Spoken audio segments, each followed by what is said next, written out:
how do teams view Cooper Kupp, and how do the Patriots view Cooper Kupp, given that he's into his 30s now? Well, he is on very much the back nine at this point. It's what I just said about Andrews, which is like that you can count on him to play 17 games. He won the Triple Crown in 2021. One of, I think, 6 players. Jamar Chase did it this year too, but I think it's one of 6 players ever to do it. So obviously he's a great, great player. He hasn't come close to playing 17 games since then. That's a lifetime ago in the NFL. Yeah. That's 20, so that's 4 years ago now. Wow. And he hasn't played, I think if you look at it, I think maybe the most he played in any season since then was 12 games. So that's sort of the problem is you bring him in and he's good enough where you're going to rely on him for something, and then you get into October and he's not able to give you that. But sadly, so does that leave you in that position where you're short because of it? There's another guy who has a connection on the staff, and Thomas Brown was in Los Angeles with Cooper Kupp. I don't know, man. Like the Rams, if you look at what the Rams did, they basically swapped out Cooper Kupp for Devontae Adams. The way the contract actually reads, and once you take all the fluff out of it, which there's a lot of like creative reporting over the last. So Adams isn't getting what was reported either. Then. No, it's a 1 year, $20 million deal, Okay. and the deal has like incentives on it, but there's a second year that doesn't have any guarantees on it. And if you slice like the incentives and that stuff off of it, it's really a 1 year, $20 million deal, which it's no coincidence that Cooper Kupp, the number on Cooper Kupp's contract for this year with the Rams is $20 million. Yeah. So see, and Beetle pulled up his stats from last year, and I know he missed some games. We didn't have a receiver. Patriots did not have a receiver that could sniff that. Yeah. So I would still take it. I'll be interested to see if he winds up with Liam Cohen in Jacksonville, just because Gladstone. So they have, they obviously are looking to establish Liam's program down there. Liam was with Cooper Kupp twice in Los Angeles, and he could be one of those guys. The same way Harold Landry can be one of those guys for Vrabel here. I think that if there isn't like the opportunity to go to a contender out there, and I think Detroit makes sense for Cooper Kupp too. He was with Jared Goff, obviously, and they could use one more piece, and they've gotten a lot out of like guys who have been on the back nine of their career. Detroit makes a ton of sense to me for Cooper Kupp, but if there's not an opportunity with a contender out there like that, then if he's going to go and be a guy who's going to be a torchbearer for a program, Jacksonville would make as much sense as New England. So if you're the Patriots and you have all this cap space, why not just throw a 7th-round pick at the Rams and make sure that you get the wide receiver? Well, because then you're negotiating off the $20 million. So that's sort of the problem is like, how do you, if he's got $20 million existing on his deal, and I think 12 of it is guaranteed, well, now you're looking at it and you're saying, okay, so like, how do we get that number down? And he's not willing to go down below 12, right? Like, so are you willing to pay the 12, which he's getting that anyway? So if they cut him, like, it doesn't make any difference to him.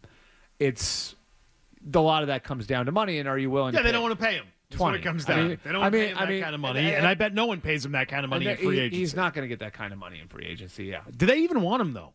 I don't get the sense that they are hot to trot for Cooper Kupp. No, I haven't heard of Pete. I haven't heard him connected there, at all.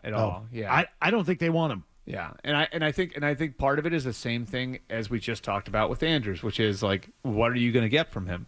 Are you going to get 5 games? Are you going to get 10 games? Are you going and that becomes it becomes the problem because you get into camp and he's all right. Like now he's probably in the summer would be your best receiver. Yes, right. So you get him out there, he's your best receiver. Now you're building the offense with him in mind, right? And then you get to the end of September and he's hurt. And so, like, now you've got to reconfigure what you're doing. Like, that's the issue. And that's what you're waiting through with a lot of these guys. Like, it's not a coincidence. Like, all the guys that are sitting out there at receiver right now, they're all older. Amari Cooper, Keenan Allen, Stephon Diggs. It's DeAndre Hopkins just came off the market, but he went for a cut rate. That's where you're at receiver. There are receivers available. Stephon Diggs, Keenan Allen, Amari Cooper. We've talked about Cooper Kupp. Tyler Lockett seems to be the name of the week when it comes to our callers. But they all want to call up and ask about Tyler Lockett. He might be cooked. That's what I said. Yeah. Speaking of cooked, how about Brandon Cooks himself? Which of these names do you think could land in New England of the guys who are still left? Who would be the most likely candidate? I like Cooks just because I do think like he's the right kind of guy. playing the offense. He's grown up a lot. Like there were some questions about him, just his personality and everything when he was a young player in New Orleans and even maybe a little bit here. Like Bill loved him here. He has become, and Brady loved him too. Yep. Like he's become like the kind of guy you would be willing to build a receiver room around.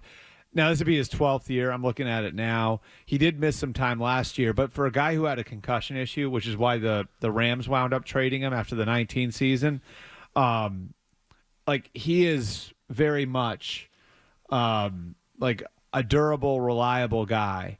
And like the Cowboys leaned on him in big spots over the last couple of years. The other thing is he does have some background in your offense, having played for Josh in 2017, and then circling back and playing for Bill O'Brien in Houston in 2020. So if you're talking about having a guy who could help the other receivers learn it and be a guy who can kind of be the torchbearer in the room, like I think he would fit all of that. And I think his background in the offense does give him a little bit of a leg up on the other guys on the list. Games played last 3 years for Brandon Cooks. In 2022, 13 for Houston. He then played 16 for Dallas the following year and played in 10 games last season for the Cowboys. And a touchdown guy too. Like if you look at it, you go down the list, like he's gotten into the end zone quite a bit over the course of his career, has 60 career touchdowns. Diggs is the other one that's sort of interesting. You just have to be willing to Deal with it. grapple with the fact that he's not potentially won't be available till the summer. He's another one like that just tangentially has some background in your offense because he played for Dayball in Buffalo. Yep. And I do think he is a little bit of a diva. A little bit of a diva, but a good guy. There's everybody likes him personally. There was some friction between him and Josh, and I think a lot of that had to do with this is the diva-ness of a lot of receivers that are actually decent people. A lot of times a receiver believes, well, I'm the best player, so the best way for us to win is for you to get me the ball. So why am I not getting the ball all the time? And I think that was part of it. That was part of it for Buffalo, where it was okay, we're gonna for Josh, part of it was I always have to look over there. If I haven't thrown to him in 4 snaps, then I'm gonna have to look over there. That was the issue there. I don't think that existed last year in Houston when he was there with Nico Collins and Tank Dell. Obviously, he got hurt, but I think he made a pretty good impression down there in Houston, and maybe he wants to stay there. We'll see, but you have to be willing to deal with the fact that he may not be ready till the summer because of the injury. They view it as a need. We know that. Yeah. Right? I mean, the team looks at receiver. They know they want more. It's why they got Hollins, although that's another 3 in the room. What do you think that means for the future of some of these other players here that are still in the room? I said the other day, Hollins a lot. I do too. I think it's a really solid mid-level signing. But bringing him in, to me, I took it as a positive in a couple of ways. One, I like him. He's a tough player. He definitely will fit the type of guy they want. But in addition to that, it means that maybe they're clearing out some of the other threes they've got in the room. Hollins is a high floor guy. You know what I mean? He's not going to be your number one. But I mean, it stuck out to me watching the Bills last year how much Josh really trusted him in big spots. And that means something. That means that's a guy who's going to be where he needs to be, when he needs to be there, that you can rely on, which I think is an important piece of playing in Josh's offense. So I do think it puts the other guys on notice for sure. I don't think Baker is guaranteed a roster spot. I'd be shocked if they cut Polk, but I think Baker is somebody who has to have a good offseason to make the team. He apparently has some sort of nice relationship with the new head coach. They've been, I don't know, talking. I don't know what the deal is, but that's what some have said. That's the Parcells thing. You find a guy that has some issues, so to speak, and you put your arm around him, and you can tell that the kid's talented. But I'm going to get something out of him, so I'm going to befriend him. Yeah, I'm going to slap him on the ass instead of scolding him. You know, tell him he's doing good. Yeah. Positive reinforcement, and maybe that's how Vrabel's trying to salvage that because the number 2 pick isn't going anywhere. Yeah, Polk's going to be here. Just get ready for that.